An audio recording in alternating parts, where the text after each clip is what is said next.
supone que el Sahara fue, hace ya unos miles de años, fue un sitio supremamente fértil y de hecho un océano. Y resulta que más que un océano era más bien un mar interior. Y de acuerdo con lo que dicen muchos geólogos, se puede afirmar que bajo su superficie, pero a una profundidad relativamente grande, reposan 520.000 kilómetros cúbicos de agua dulce. Y entonces, lo extraño de todo esto es que las tribus del desierto, los bereberes, los tuareg y todos ellos, se mueran de sed mientras que habitan sobre un depósito de 520.000 kilómetros cúbicos de agua dulce. Pero el problema estriba en que no han podido sacar esa agua, pues porque sacar petróleo o gas pues es mucho más fácil, dado que por la misma presión se puede extraer el crudo y se puede extraer el gas. Pero como alrededor del agua no hay ningún gas relativamente lo suficientemente fuerte como para que, o denso como para que haga que el agua suba, en eso estriba la principal dificultad.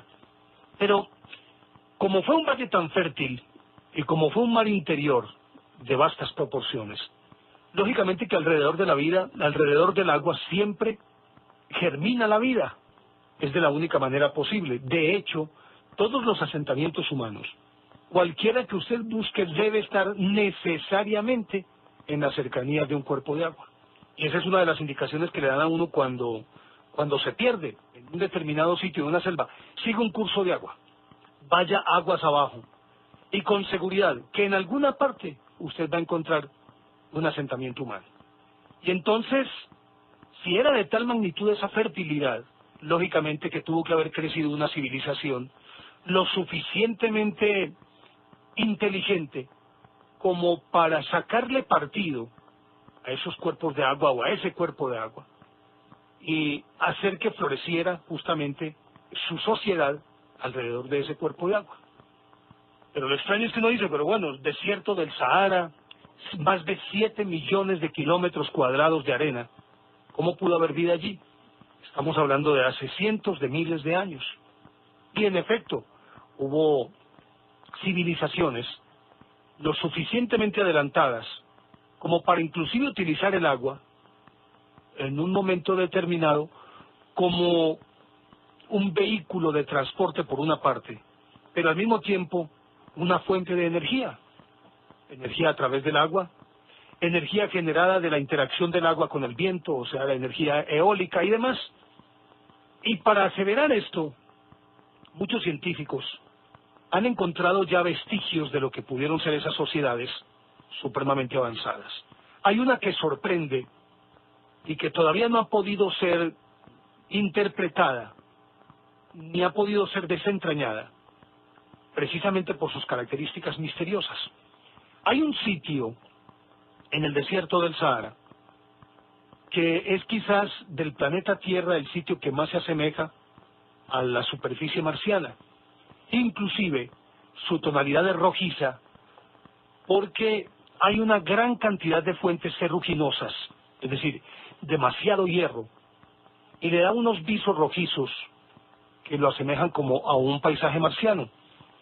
Allí hay unas rocas, y bajo estas rocas hay unas oquedades que se supone fueron, dijéramoslo, como la base de estas sociedades, o por lo menos del rezago ya de una sociedad que otrora fue muy inteligente y que por alguna causa extraña degeneró, y sus sucesores o las generaciones siguientes simplemente tuvieron que volver a una vida primitiva, refugiados en esas oquedades.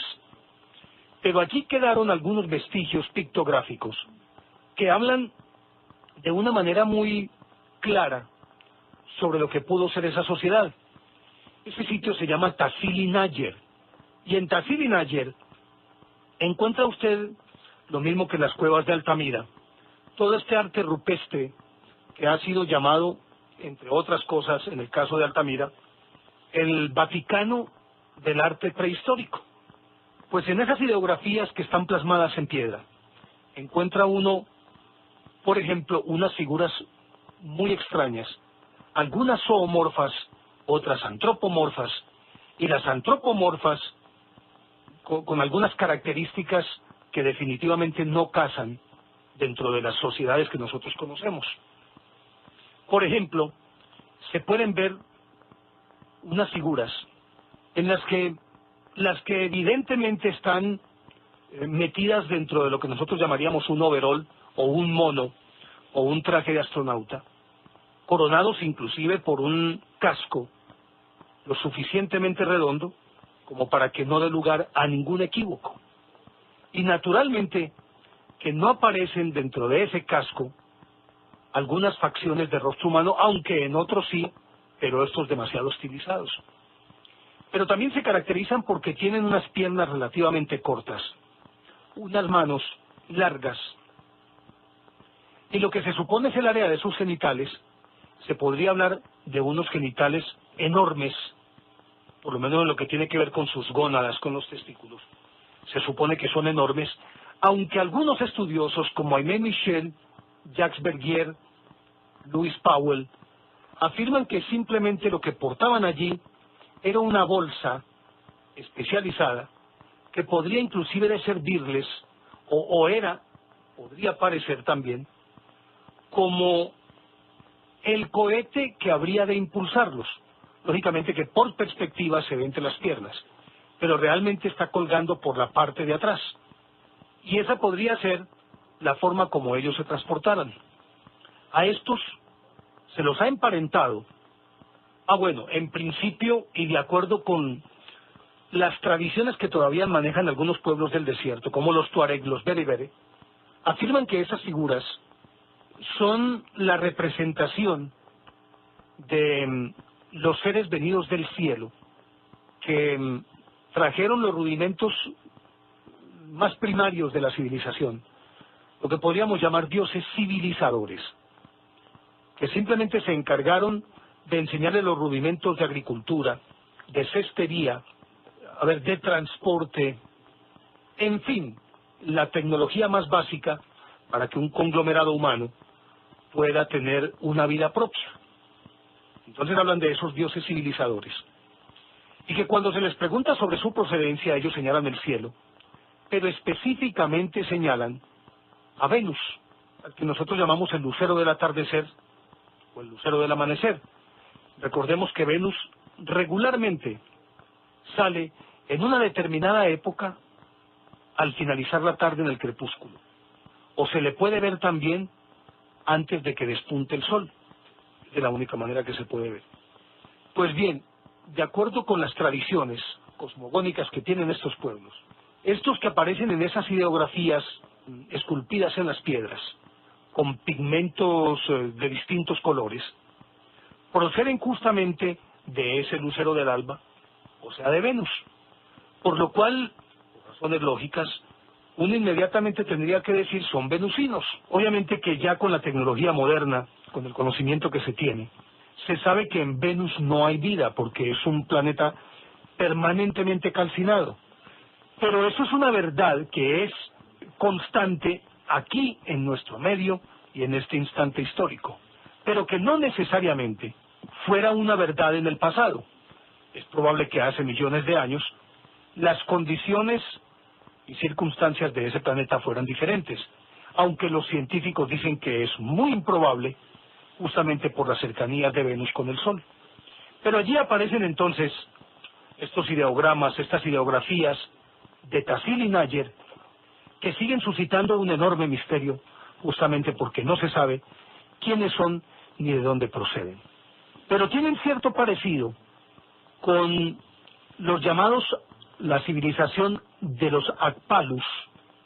Los Akpalus fue una sociedad que vivió aparentemente en las cercanías del Indo, en algunas regiones de Turquía, pero especialmente en las cercanías del mar. De acuerdo con estas descripciones y con las tradiciones, se cuentan que estos Akpalus eran seres mitad pez, mitad hombres, y que de allí pudo derivarse aquel mito de las famosas sirenas. De acuerdo con lo que dice la civilización sumeria, a la que también tocaron los Akpalus, porque es de toda esa cuenca de la media luna fértil del Tigris y Éufrates, pero se extiende hasta el Indo, e inclusive llega hasta la India. Y entonces, de acuerdo con ideografías que todavía se pueden ver en algunos museos, tenían cierta similitud sus cuerpos con los de Tassili y Nayer, pero con la diferencia de que estos, más que pies, eran unas especies de aletas que al parecer los impulsaban en el agua. Y de acuerdo con la mitología de estos pueblos, de algunos pueblos, ellos procedían del mar, interactuaban con los seres humanos, también como dioses civilizadores, y retornaban regularmente al mar, de donde se supone procedían y en donde era su hábitat natural. Y se cuentan historias muy interesantes, entre las cuales inclusive algunas de las versiones del diluvio, que entre otras cosas el diluvio universal fue un hecho incontrastable. Y existen 168 versiones del diluvio universal. Está entre los chinos, entre los griegos, entre los romanos, entre los pueblos polinesios, melanesios, en América precolombina. En todas partes hay una historia sobre el diluvio universal. Y parece que estos seres, los Akpalus, eran sobrevivientes de ese diluvio universal, pero sobrevivientes en el sentido de que volvieron a ayudar a entronizar la civilización humana sobre la tierra fértil, y ellos retornaron a su hábitat natural, que era el agua. Se cuenta inclusive, de acuerdo con esta historia, que el famoso héroe de la epopeya de Gilgamesh, Utnapishtim, procedía justamente del mar. Utnapishtim, recordarán ustedes, que es la versión del Noé bíblico. Cuando Dios se cansa de la vida disoluta de la gente, ordena el diluvio universal.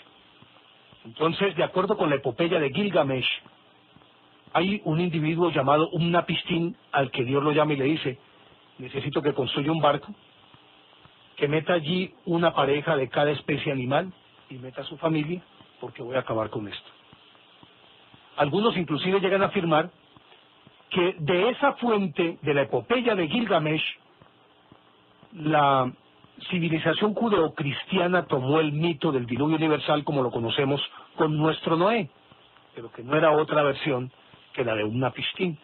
Y ese Utnapishtim, de acuerdo con su conformación morfológica, parece que procedía de los Akpalus, es decir, ese hombre mitad pez, mitad hombre, y que fue el que permitió que se perpetuara la especie sobre el planeta Tierra después de esa inundación, que ya científicamente se acepta ocurrió entre hace 12.000 y 10.000 años, y que anegó una vastísima proporción del planeta Tierra, especialmente lo que en aquella época se consideraba el mundo, pero que no era otra cosa que el mundo conocido para esas sociedades, allá en la cuenca del Medio Oriente.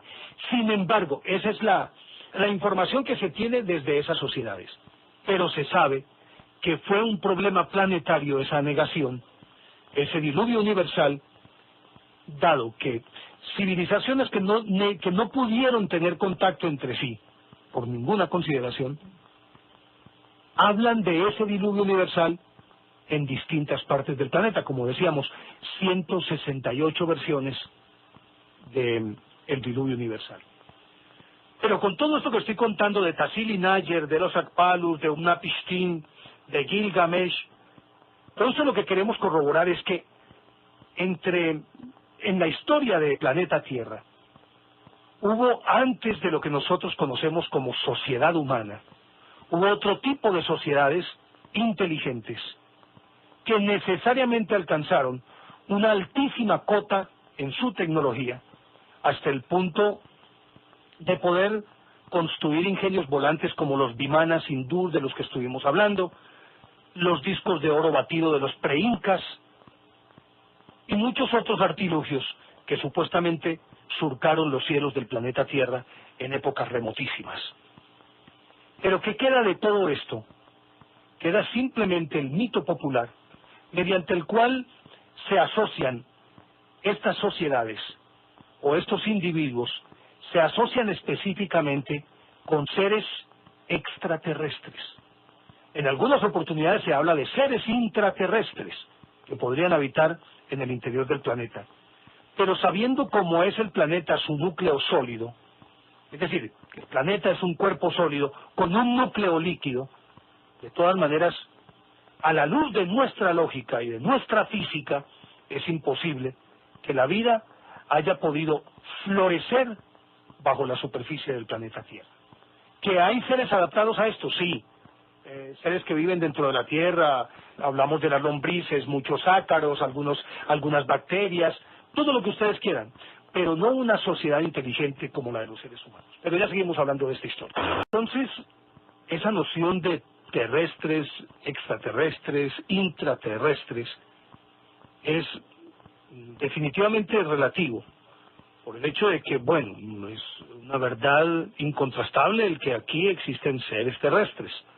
Intraterrestres, decíamos algunos seres unicelulares, pluricelulares, pero más allá de esto, como hablar de una sociedad inteligente, por lo menos hasta ahora no se ha podido comprobar, excepto que se haya dado el hecho de que algún conglomerado humano, por X o Y circunstancias, se haya refugiado durante algún tiempo determinado dentro de una cueva, pero eso ya es algo muy distinto, y es distinto simplemente por el hecho de que si están metidos dentro de una cueva, no necesariamente dejan de ser terrestres, sino que simplemente están aprovechando unas circunstancias para poder sobrevivir, pero que procedan de una constitución morfológica, física, que depende exclusivamente de los elementos y del entorno de una superficie intraterrestre, aunque eso de superficie e intraterrestre no sea lo más correcto, no dijéramos lo más bien dentro de un escenario intraterrestre, y que exclusivamente una forma de vida haya nacido de acuerdo con ese entorno dentro de ese espacio intraterrestre, ya es otro cuento muy distinto. Entonces nos queda la alternativa de los extraterrestres. Como ya vimos, remitiéndonos a Tassili N'Ajjer, a los Akpalus y a estos otros que hemos mencionado, la gran cantidad de testimonios, ideografías, relatos que hablan de seres que regularmente descienden. Y habitualmente estos seres que descienden del cielo son esos dioses civilizadores que han permitido que determinadas sociedades alcancen un X grado de tecnología o un estadio alto de tecnología que les permita valerse por sí mismos y ser autosuficientes. Pero habitualmente estos seres venidos desde el cielo, en la misma proporción en que llegan, también desaparecen. Y podemos hablar muy rápidamente de los dioses del Olimpo, que obviamente estaban en las alturas. Podemos hablar de los mismos dioses hindúes que descienden, inclusive tienen batallas aéreas. El caso de algunos mitos de sociedades precolombinas, Inti, Viracocha y demás. Y un caso muy especial que es entre los indios Uros, la meseta de Bolivia, en el lago Titicaca, que apuntan toda su historia hacia la aparición de una diosa llamada Orejona, que, de acuerdo con sus relatos, descendió de ese lucero del alba, en este caso pues del planeta Venus, descendió de allí sobre un pájaro de fuego, pájaro que además lanzaba sus deyecciones, y estas iban horadando el terreno de tal forma que formaron la cuenca de donde hoy está el lago Titicaca, de acuerdo con esos relatos. Ella descendió y se apareó con el tapir, y de esa unión del tapir con la diosa Orejona nació toda la especie humana. Pero esa diosa Orejona, de acuerdo con la descripción que de ella se hace, era un ser con una cabeza en forma de pera invertida, y la parte voluminosa de la pera, o en forma de aguacate, pues, invertido. La parte superior es la voluminosa, la inferior de esa cara es la parte más estrecha de la fruta, y con ojos saltones grandes, sin párpados, una nariz que más que nariz parecía un dibujo, lo mismo que una boca que parecía más bien delineada o pintada, con unas manos muy largas, con solamente 4 dedos, piernas muy cortas, también solamente con 4 dedos, pero manos y pies palmeados como los patos. Y esa descripción que se hace de la diosa orejona casa perfectamente con algunas descripciones que se han hecho de seres extraterrestres que han sido vistos y con los que en algún momento, en circunstancias muy particulares, han logrado interactuar algunos seres humanos a lo largo de toda la historia, por lo menos de acuerdo con las descripciones que de estos avistamientos y de esos contactos del primer tipo, en este caso de tercer tipo dirían otros, porque hay una clasificación que es dudosa, algunos la afirman de abajo hacia arriba y otros de arriba hacia abajo. En una se diría que contacto del primer tipo es simplemente un avistamiento, contacto del segundo tipo es lograr ver a los seres, y un contacto de tercer tipo es interacción entre esos seres y las personas. Pero también se puede variar el orden, y el de primer tipo sería el contacto y la interacción con esos seres, el segundo la observación de seres fuera de las naves, y el tercero simplemente ver las naves. En eso hay pues una discusión en la que no se han podido poner de acuerdo en esa gradación.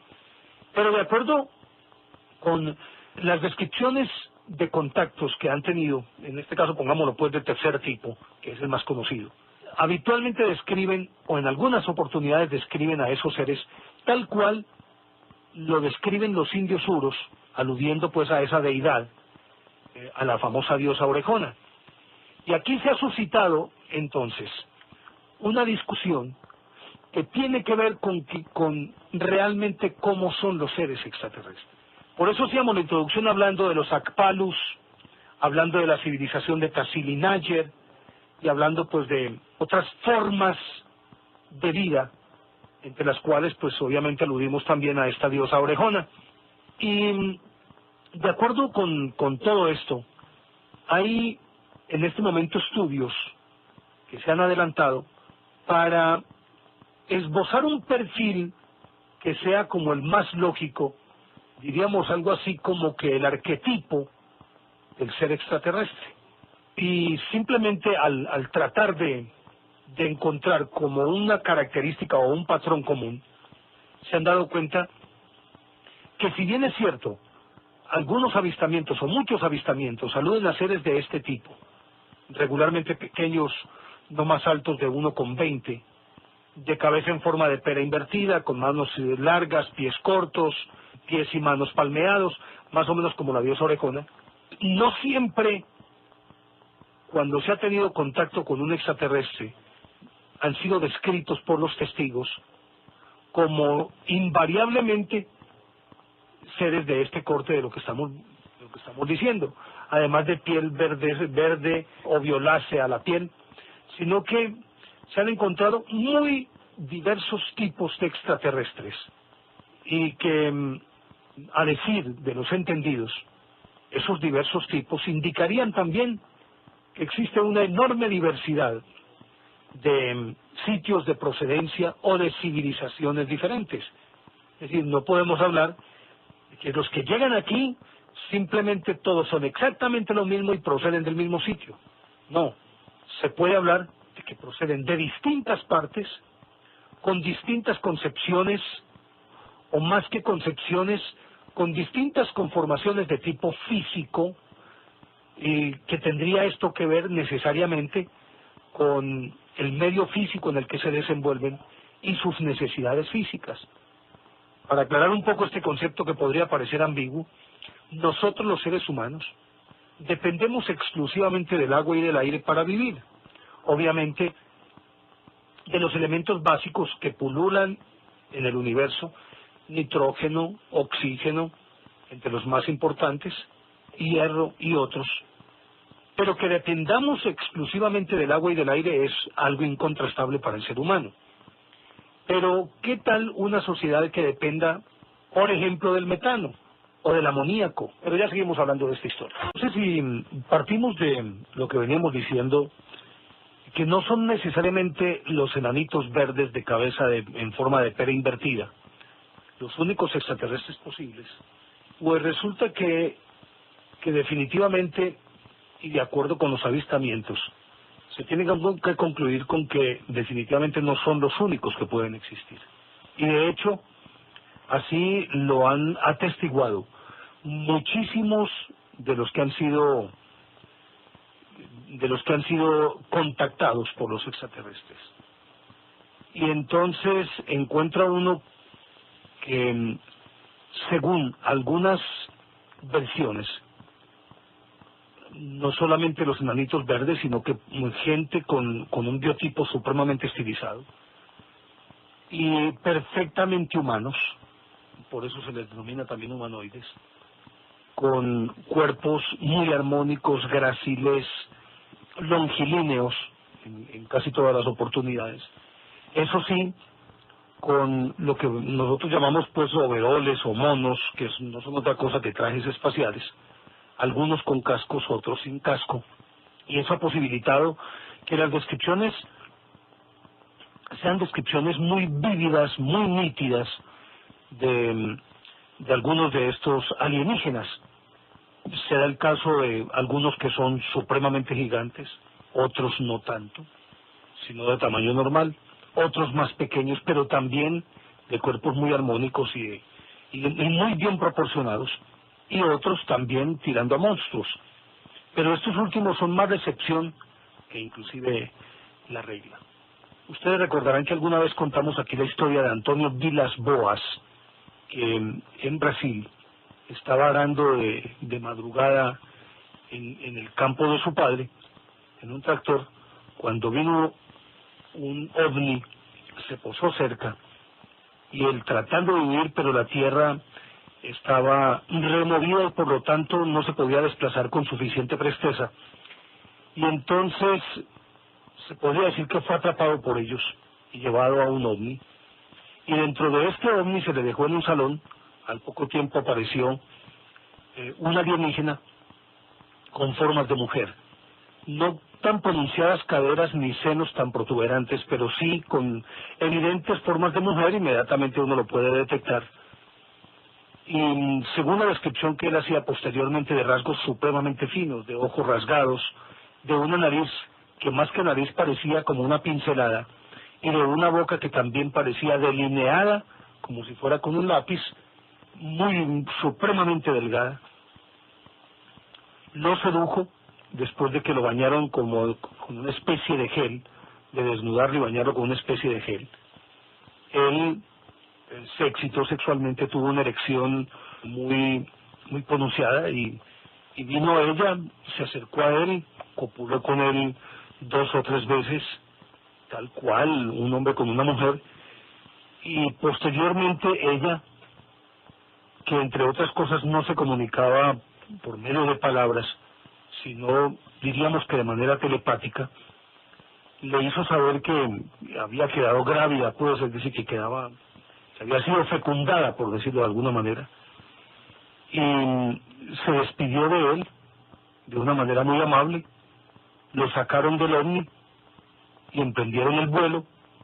A él lo dejaron en ese campo y posteriormente tuvo problemas con el tipo de sangre que poseía. Era un tipo de sangre que no era conocido en el planeta Tierra en exámenes que le hicieron posteriormente.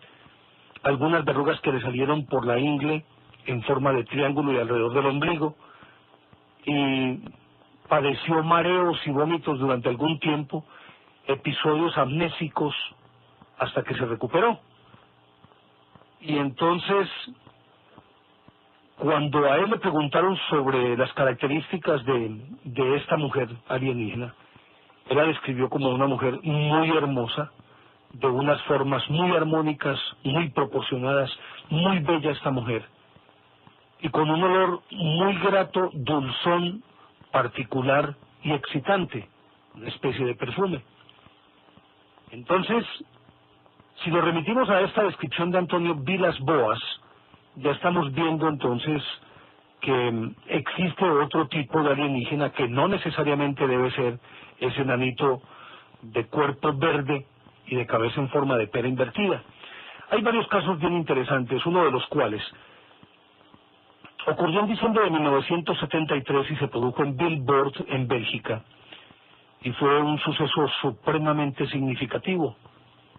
Le ocurrió en la vivienda de Víctor Meshkien, de 28 años, que se había ido a dormir temprano esa noche, y como a las 2 de la madrugada despertó por la necesidad de ir al baño, se levantó y, procurando no despertar a su esposa, y para no prender la luz, salió a lo que llamamos el baño social, y para llegar allí atravesaba como por una especie de patio interior, y pues para no prender luces iba con una pequeña linterna.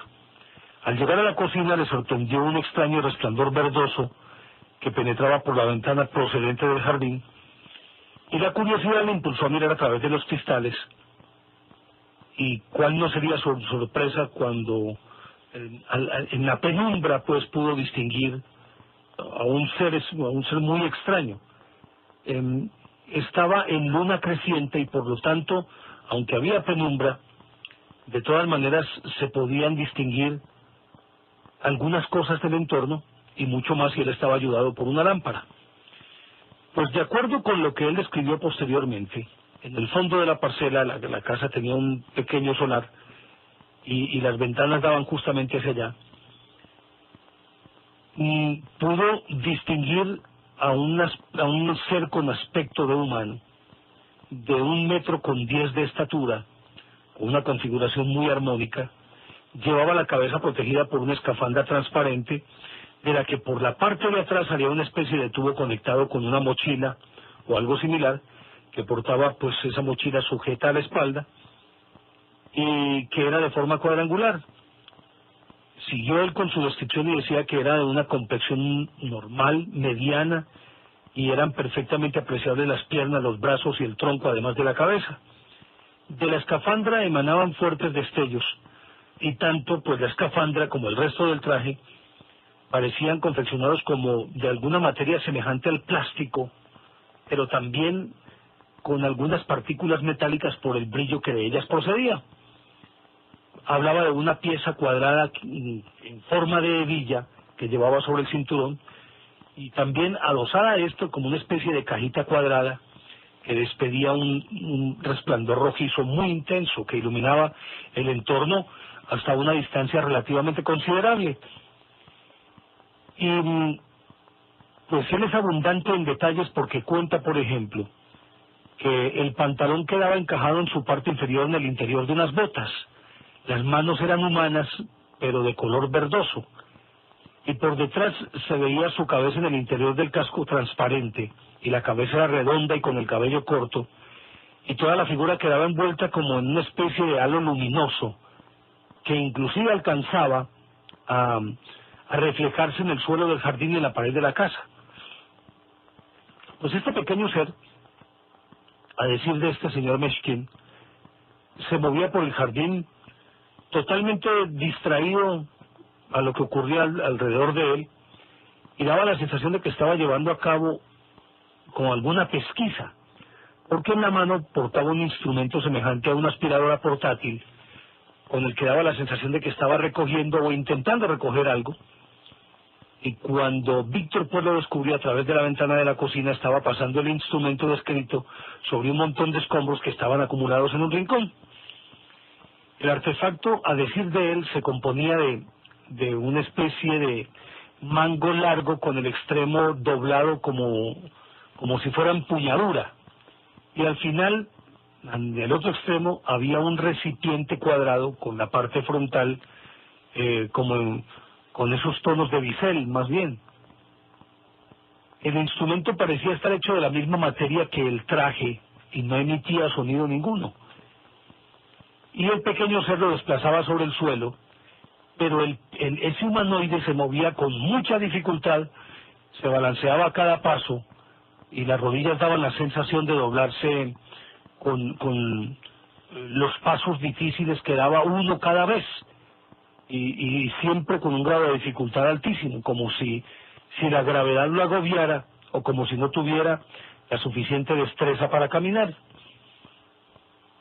Cuenta este Víctor Meshkien que el testigo, porque él se acercó para observarlo mejor, y el testigo lo enfocó con su linterna, pues Víctor lo enfocó con la linterna, y el hombrecillo, como que se dio cuenta de que lo estaban observando, giró sobre sí mismo, pero sin volver la cabeza, como si no pudiese voltear hacia ningún lado, y entonces, cuando lo miró de frente, a la luz de la linterna, él contempló un rostro que, de acuerdo con su descripción, no tenía nariz ni boca. Tenía unas orejas puntiagudas y, aparte de esto, los ojos eran de forma ovalada, pero amarillentos, y rodeados como de un reborde verdoso bastante grueso. La pupila, de acuerdo con esta descripción, era también ovalada, pero de color negro o muy oscuro. Y el reborde que él vio al principio en torno a los ojos resultaron ser los párpados, los cuales, aunque estaban abiertos, no se distinguían, pero subían y bajaban como si fueran persianas, como cuando uno cierra los ojos.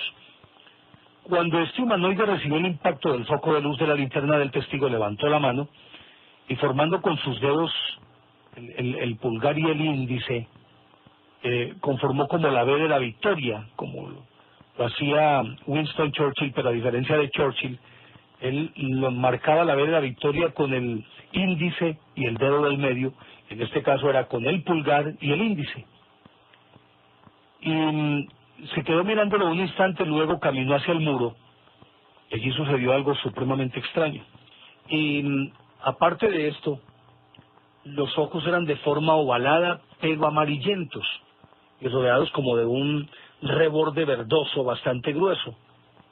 La pupila, de acuerdo con esta descripción, era también ovalada, pero de color negro o muy oscuro. Y el reborde que él vio al principio en torno a los ojos resultaron ser los párpados, los cuales, aunque estaban abiertos, no se distinguían, pero subían y bajaban como si fueran persianas, como cuando uno cierra los ojos. Cuando este humanoide recibió el impacto del foco de luz de la linterna del testigo, levantó la mano y, formando con sus dedos el pulgar y el índice, conformó como la V de la victoria, como lo hacía Winston Churchill, pero a diferencia de Churchill, él lo marcaba la V de la victoria con el índice y el dedo del medio. En este caso era con el pulgar y el índice. Y se quedó mirándolo un instante, luego caminó hacia el muro. Allí sucedió algo supremamente extraño. De acuerdo con lo que dice Víctor Meshkinch, el hombrecillo en cuestión, en contra de todas las leyes de la física, puso la planta de un pie sobre la pared, después la otra, y empezó a caminar hacia arriba, quedando su cuerpo de manera horizontal, paralela al piso, caminando por la pared. Alcanzó la parte superior del muro y, en vez de levantar la pierna como para sentarse ahorcajada sobre el muro, simplemente hizo una parábola, se paró sobre el muro y continuó por el otro lado, bajando exactamente de la misma manera, pero ya con el cuerpo y la cara mirando hacia el suelo. Cuando empezó a subir, el cuerpo, la cara miraba hacia el cielo. Ahora estaba mirando hacia el suelo, después de pasar por encima del muro y empezar a descender hacia la tierra. Y era un muro de más de 3 metros de altura. Pues durante esa maniobra de ascenso y de descenso, el recogedor que llevaba en la mano estaba también en la misma posición horizontal respecto de su cuerpo. Y luego desapareció detrás del muro. Al momentico, como él ya no tenía visibilidad, se produjo un sonido muy sordo, como un zumbido, acompañado de un destello luminoso.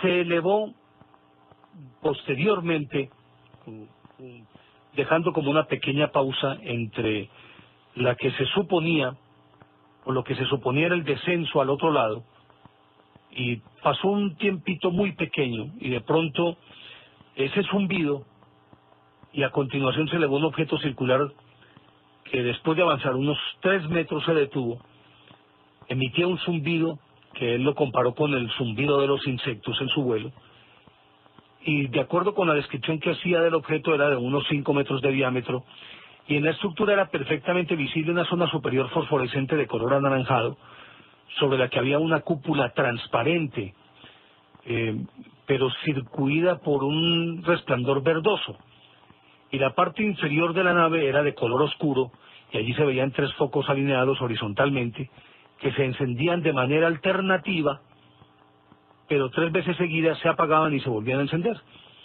Y todo el objeto se veía como rodeado de chispas, como las que produce el cuchillo o cualquier objeto contra un esmeril, inclusive cuando estos yesqueros de piedra los enciende uno, y entonces se veía chispas por todas partes.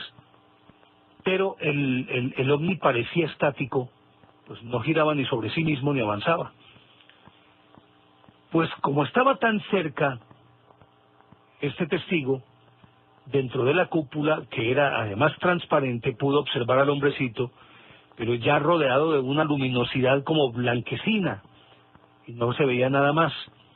Debajo de la cúpula había un escudo pintado o emblema compuesto por un círculo negro, atravesado en forma diagonal por un relámpago amarillo fosforescente y muy brillante.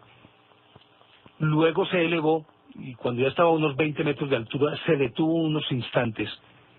Luego se inclinó ligeramente y a continuación emprendió el vuelo de una manera vertiginosa, a una velocidad de vértigo que se perdió en cuestión de instantes. Y dice este señor que transcurridos más o menos un minuto, ya se podía equiparar este aparato con el tamaño de una estrella muy lejana, o sea, una chispita en el firmamento. Y algo que lo sorprendió es que cuando empezó ese desplazamiento a tal velocidad, hubo un sonido muy intenso y luego desapareció el sonido y desapareció el aparato en cuestión. Como puede verse, pues ya aquí vemos otro tipo de alienígena, que es el que tiene un cuerpo muy similar al humano, o por no decir que humano, de formas y proporciones idénticas a los seres humanos, y con una actitud, si no amistosa, si no hostil, por lo menos indiferente. La verdad, pues ver que lleguen y se vayan, o que haya alguien observándolo, para él como que no fue ningún problema, ni le produjo ningún sobresalto, ni mucho menos miedo, sino que terminó lo que estaba haciendo y ya salió, abordó su nave y emprendió el vuelo. Pero ya seguimos hablando de esta historia en un instante aquí en Enigmas del Mundo. Ya regresamos, Enigmas del Mundo.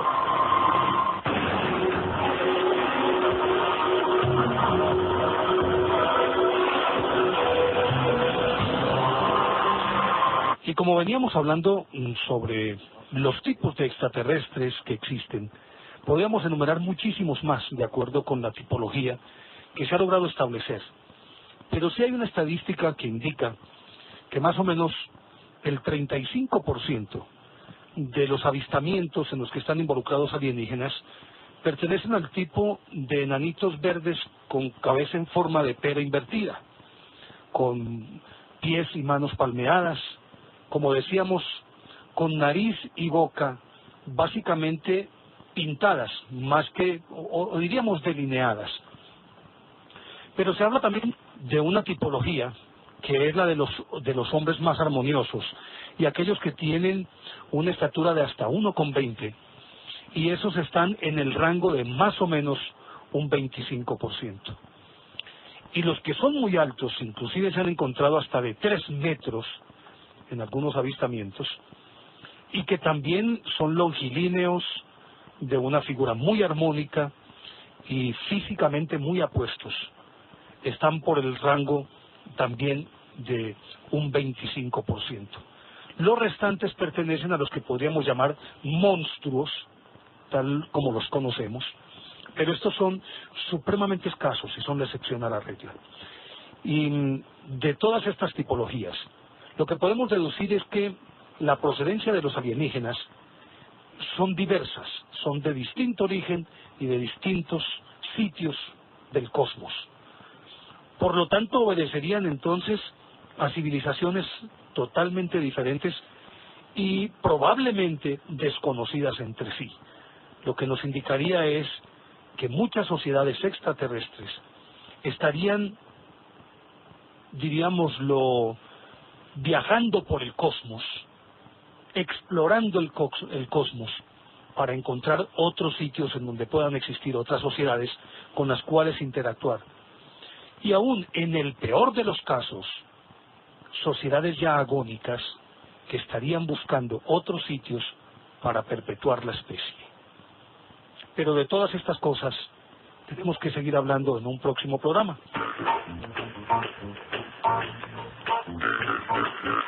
Por ahora se nos ha agotado el tiempo. En nombre de todos nuestros compañeros en la parte técnica, don Gilberto Palacio, en el sonomontaje Octavio Gallo, a ustedes amables oyentes, también a Juan Carlos Herreras, a ustedes amables oyentes, muchísimas gracias, lo mismo que a los compañeros de Bogotá, y los invitamos para que nos escriban o nos llamen, nos hagan sus sugerencias, emitan sus opiniones, aún críticas, y que nos propongan temas.